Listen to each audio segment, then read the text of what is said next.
Bueno, acá estamos, como todas las tardes, con todas las ganas para compartir con ustedes los temas de la actualidad, poniendo el acento en lo que tiene que ver con la política particularmente, en estos días, ¿no? Que como venimos diciendo, bueno, tienen un enorme condimento en lo que es la política nacional, que por supuesto repercute muchísimo en lo que es la vida nuestra en el interior, sobre todo en esta parte de la Argentina, donde, como venimos sosteniendo desde hace muchísimo tiempo,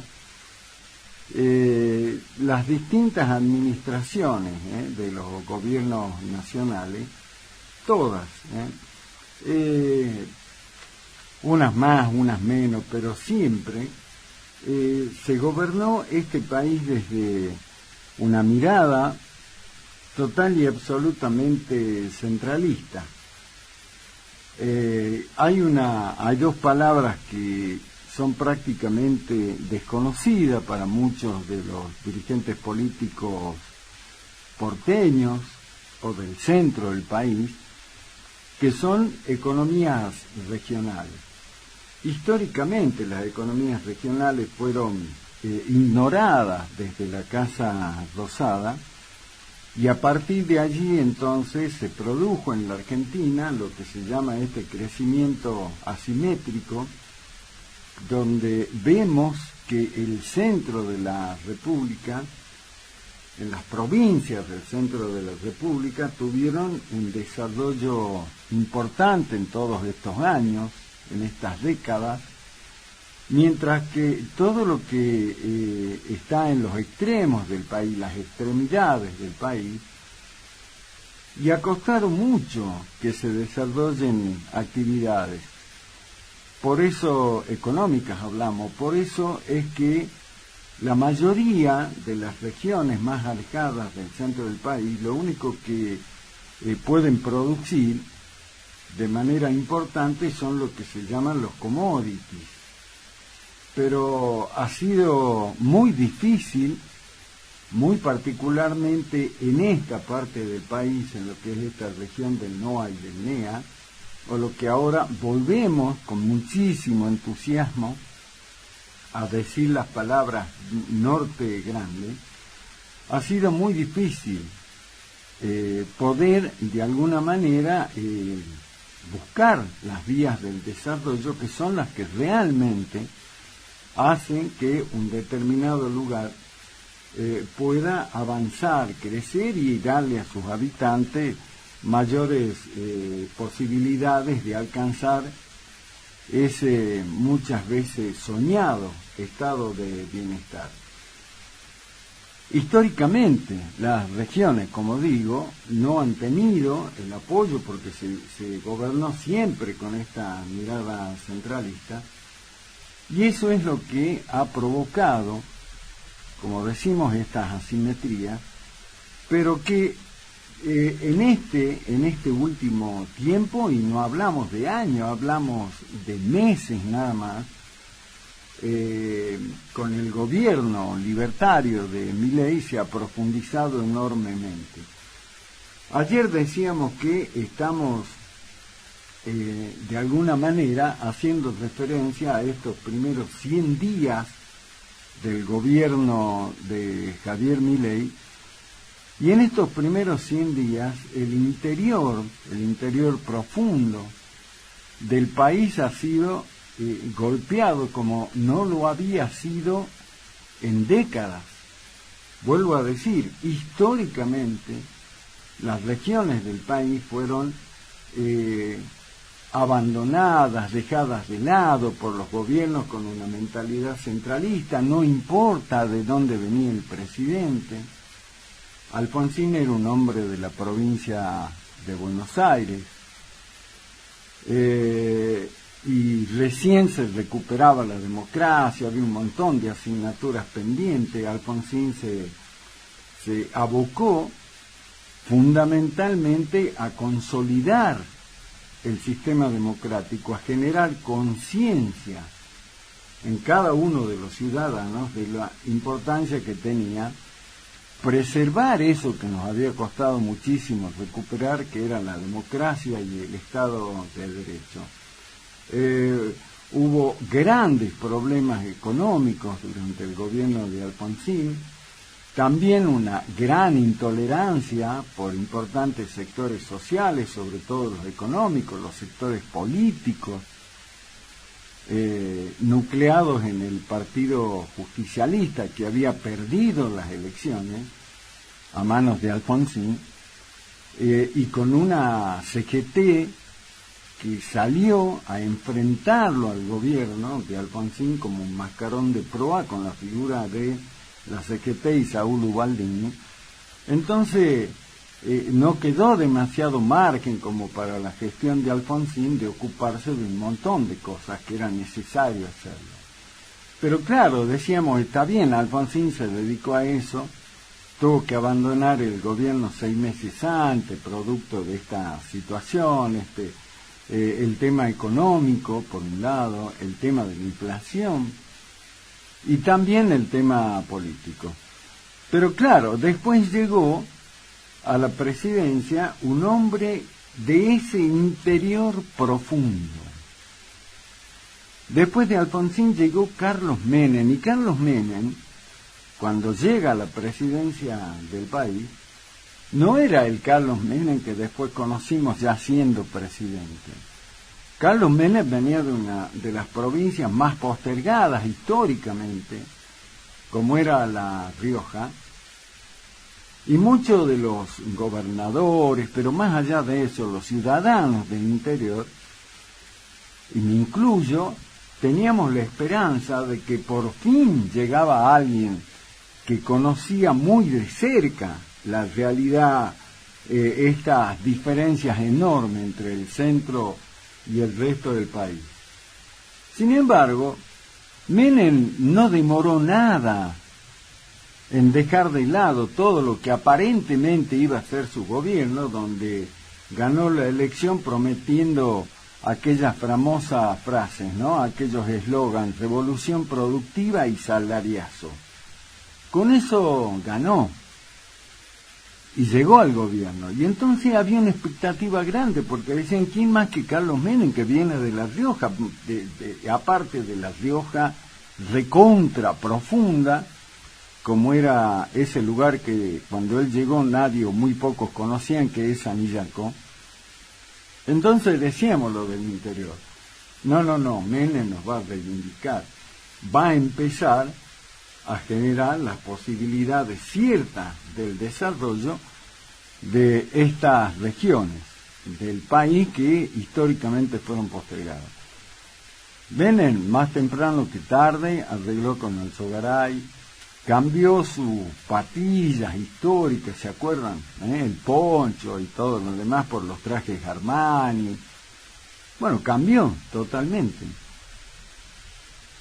Desguazó el Estado, se metió en este tema de las famosas privatizaciones que perjudicaron terriblemente las principales actividades económicas que teníamos, al menos acá en esta parte del país. Recordemos lo que era a través de YPF el norte argentino, Tartagal, Mosconi, Vespucio, lo que era eso en ese momento.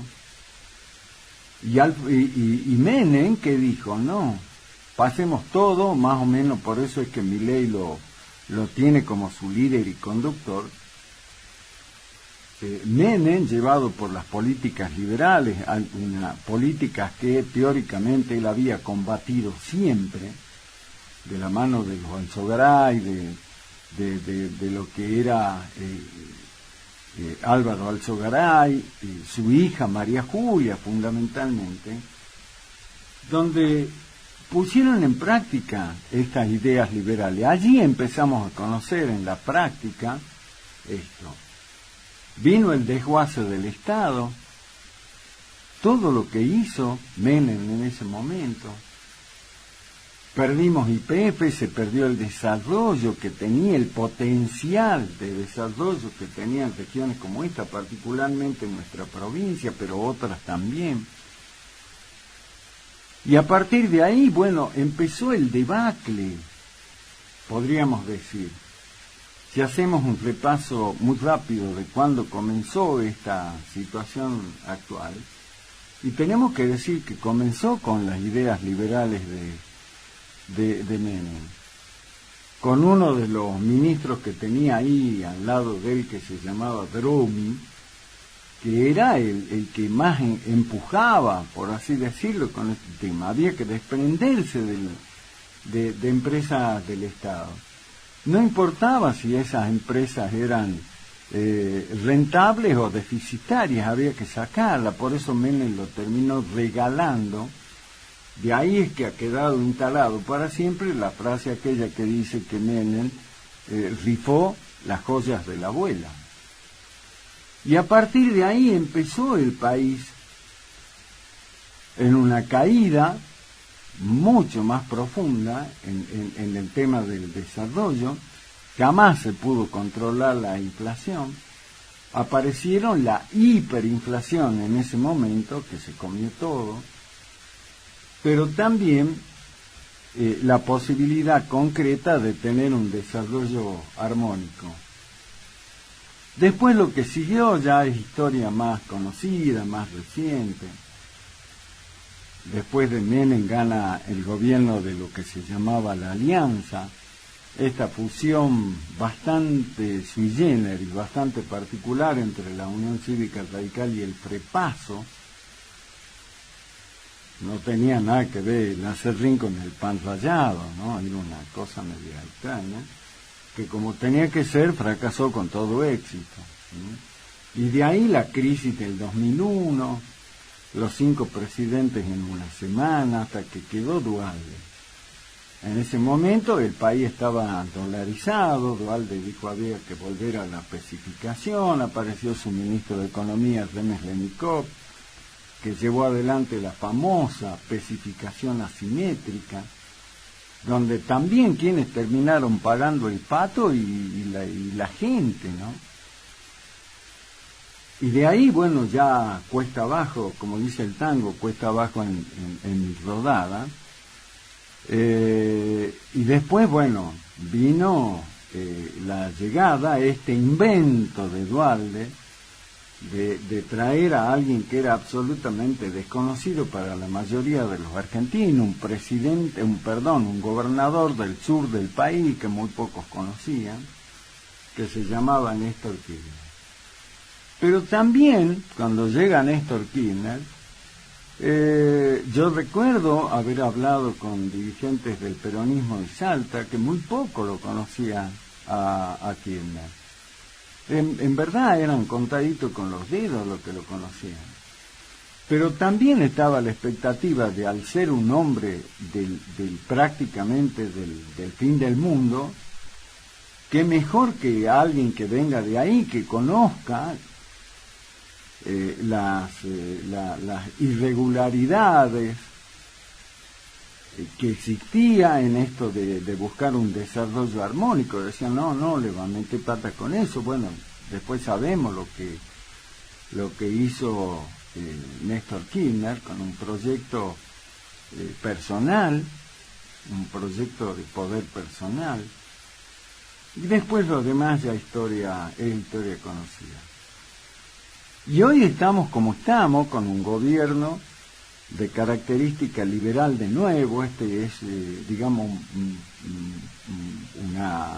un liberalismo distinto a los conocidos. Este es un anarcoliberalismo con una figura como la de Milei, donde, como vimos, quedó demostrado que en realidad lo único que le importa son los números, las planillas Excel.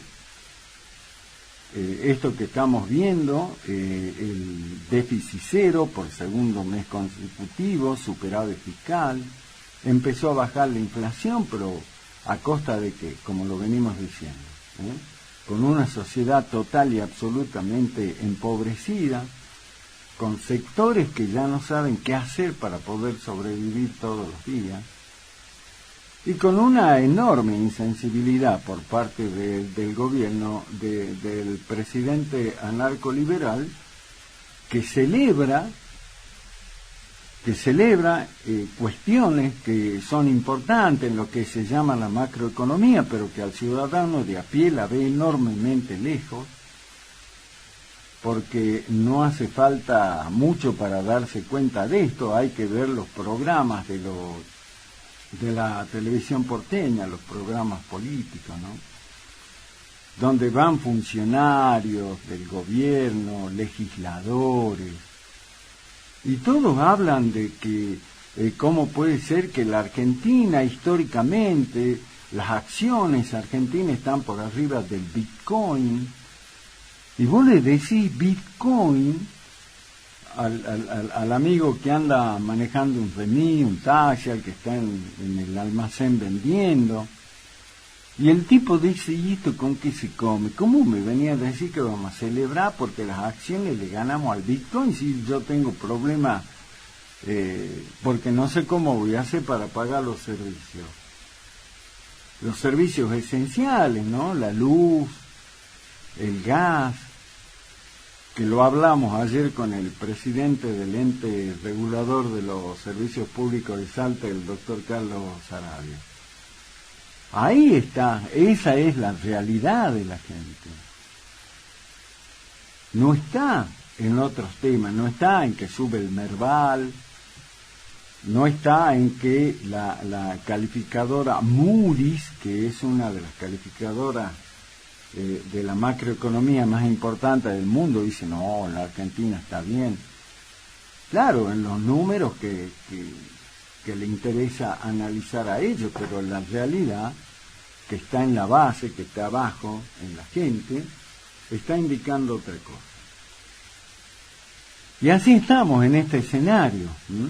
Como decíamos ayer, mañana se van a cumplir 100 días del gobierno de Milei, y yo charlaba, como lo hago siempre, por supuesto, con la gente de siempre, y con algunos otros que si te conocen y demás te preguntan, y la mayoría dice: los 100 días de Milei, nada para festejar. Bueno, yo le decía, bueno, pero tenemos el tema de la inflación, pero es como que si la inflación ha bajado, pero nosotros no sentimos en carne propia los beneficios de eso. Tampoco sentimos el beneficio de el superávit fiscal. Claro, porque aún sin tener un conocimiento profundo de esto, la gente lo vive, la gente lo siente, la gente de esta parte del país, del interior del país, los provincianos, las provincianas, sienten que ellos terminan siendo el pato de la boda. Y si hay para celebrar estos números que indican, es a costa del sacrificio de ellos. Las provincias y los jubilados particularmente son los que más han sufrido en estos 3 meses, en estos 100 días del gobierno de Milei. Lo sufren todos los días. Todos los días. Y entonces la angustia se apodera de todos ellos porque ya no tienen alternativa, y entonces ahí se genera esta expectativa, ¿no? Dice: bueno, ¿y ahora qué viene?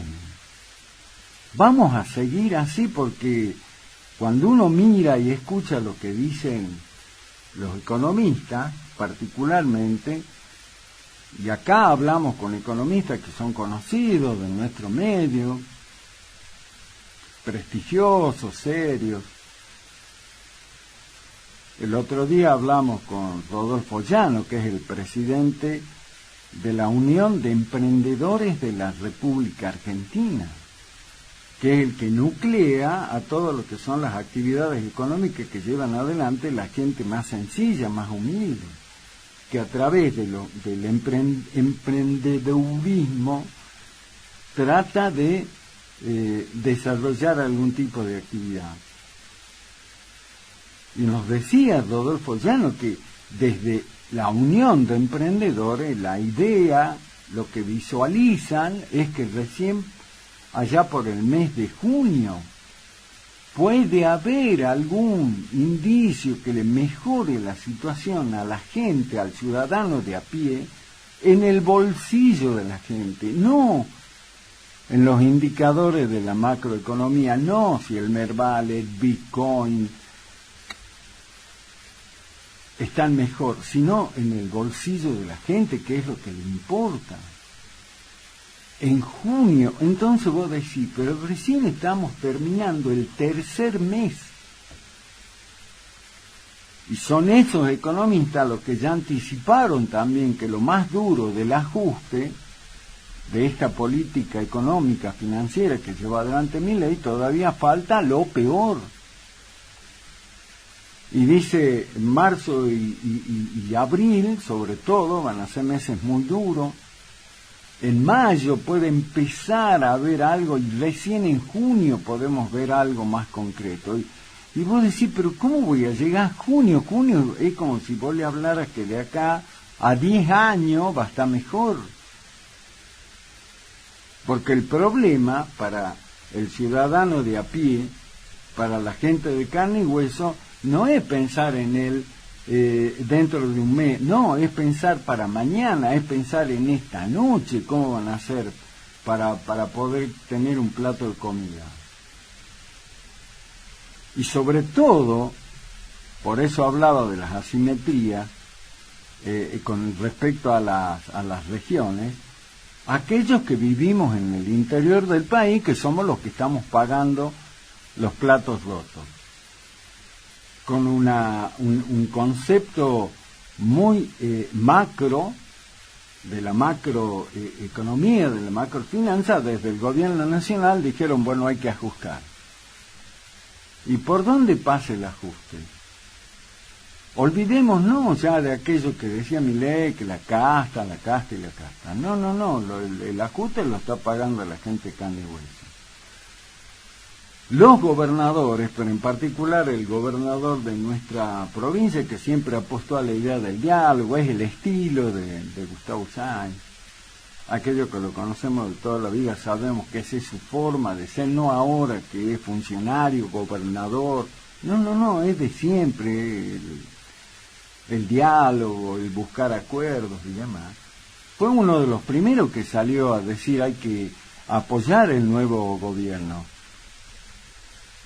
Acompañemos, garanticemos gobernabilidad.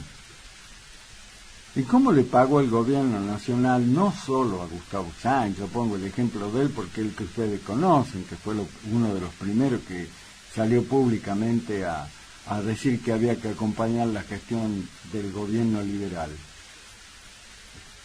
La mayoría de los gobernadores lo hicieron. Sin embargo, para la gente que gobierna Sáenz, para los salteños, lo que ha recibido del gobierno nacional son castigos. Lo graficaba profundamente el presidente del ente regulador ayer, el doctor Carlos Sarabia, charlando con nosotros. Otra vez el gobernador habló de este tema de las asimetrías, de esta enorme distancia que hay entre lo que es esa región centralista, que históricamente, como decía, se llevó la parte del León, y volvió a graficar Gustavo Sáenz esta asimetría, en este caso con el monto de los subsidios al transporte. Un tema que históricamente el interior vino reclamando, con una explicación muy simple. No hay que tener ninguna capacidad para meterse a analizar más profundamente, no, los datos son contundentes. Del 100% para repartir de los subsidios al transporte, cuando estaban, el 85% de ese subsidio quedaba en el AMBA, Área Metropolitana Buenos Aires, y el 15% restante lo tenían que repartir entre las otras 23 provincias. El 85% de los subsidios al AMBA y el 15% restante a repartir entre 23 provincias. La pregunta es, todos los que llevaron adelante esto, porque fue los gobiernos anteriores, nunca el presidente, en este caso Alberto Fernández, no fue a la escuela, no le enseñaron cómo es el tema de la política distributiva, de que todos tienen que tener exactamente lo mismo para generar las mismas oportunidades, para no mostrar de manera concreta que en este país hay ciudadanos de primera y hay ciudadanos de cuarta. Otra vez el gobernador Sáenz salió a plantear de manera contundente en un video, así como yo lo había hecho antes con el tema del FONIT, el Fondo de Incentivo Docente, ahora lo hizo también así muy gráfico y muy contundente el tema de los subsidios. Y el ejemplo de Gustavo Sáenz también en esa exposición muy sencilla, muy con números en la mano, es absolutamente gráfica. En el periodo diciembre 2023, dice el gobernador de Salta, el subsidio al transporte en el AMBA fue de 49 millones o 49.000 millones, y el del interior fue de 10.000 millones. O sea, miren la diferencia, 49 al AMBA y 10.000 millones al interior. Es imposible entonces que pueda haber equidad, que pueda haber justicia distributiva en eso. Ahora, este gobierno liberal, si eso que denuncia Sáenz era que se venía haciendo y las provincias venían reclamando, con Milei ya está. Llegó a su expresión más dura. ¿Por qué? Porque Milei decidió mantener el subsidio al AMBA y decididamente quitarle a las provincias. Ya ni siquiera esa desproporción de 49 a 10 ya la quitó directamente y se la sostuvo allá. Entonces hoy estamos en una situación realmente muy, pero muy difícil, porque eso, perdón, como lo dijo Gustavo Sáenz, pero lo dijeron los gobernadores en reiteradas oportunidades, todos, no importa el color político, dijeron, hay una mirada o hay un entendimiento absolutamente equívoco por parte de Milei y sus funcionarios nacionales. ¿Por qué? Porque todo el ataque que hizo Milei hacia la figura de los gobernadores, diciendo son gastadores seriales, despilfarradores, mangueros, pedigüeños, como alguna vez dijo un gobernador de Salta, lo dijo con la idea de descalificar a cada gobernador, pensando que en el recorte del envío de estos recursos esenciales, bueno, lo castigaba a esos gobernadores, sin tener en cuenta que ese castigo viene a todos y cada uno de nosotros que vivimos en el interior. Porque esto del tema del subsidio al transporte que denunció de manera contundente Sáenz, no lo castiga a Sáenz, lo castiga a los usuarios del transporte. Como lo castiga a los docentes salteños y del interior del país al no enviar más los recursos para el incentivo. Y lo castiga a los enfermos que necesitan que el Estado esté ahí a la par de ellos para poder sostener estos tratamientos que son carísimos y largos, como por ejemplo para los enfermos oncológicos. o el tema de tener que parar el tema de obras de desarrollo de infraestructura fundamentales y postergados por décadas, el tema de dejar de llevar adelante la construcción de vivienda, que es uno de los déficits más terribles que hay en el interior. Y eso, ¿quién lo termina pagando ese costo? Y la gente, el ciudadano, la gentecita, como decía mi querido amigo Juan Carlos Villamayor. Lo terminan pagando eso. Y eso es lo que ahora, cuando estamos ya en 100 días del gobierno de Milei, ayer yo le comentaba algunos números de encuesta que se están llevando a cabo por estos 100 días, pero ayer hablaba de la imagen, la imagen de Milei, pero ahora tengo otra para comentarle, donde esta sí es mucho más amplia que la anterior. ¿Por qué? Porque esta lo que le pregunta a la gente es cómo está cada uno de esos a los que le consultaron. ¿Qué les preocupa? La inflación. ¿Qué esperan para adelante? ¿Cuál es la principal preocupación? ¿Cómo piensa que va a estar el país dentro de los próximos meses? No en septiembre, octubre, sino en los meses que vienen.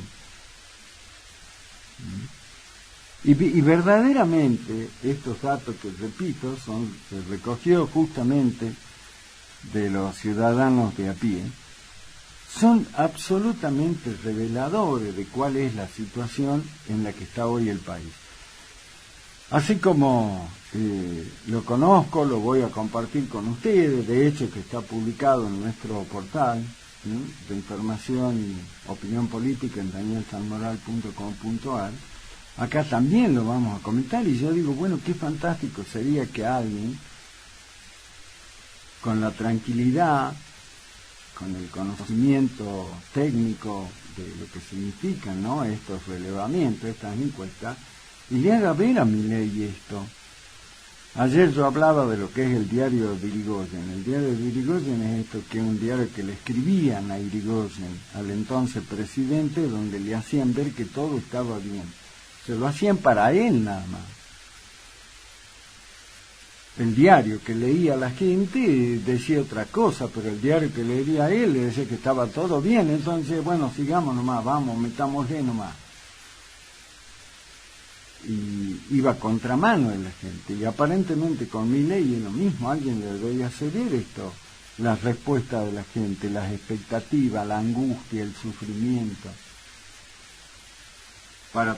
Tiene que encontrarle este gobierno un punto intermedio a esto, porque, como se dice, no tiremos tanto la cuerda, porque si no en algún momento se puede cortar. La vida de una sociedad no pasa solo por los números. Que está bien que baje la inflación, sí.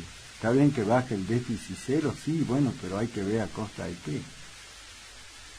Porque acá en este relevamiento también de manera contundente la gente se expresa y dice que a los que más perjudica es a los que menos tienen y a la clase media.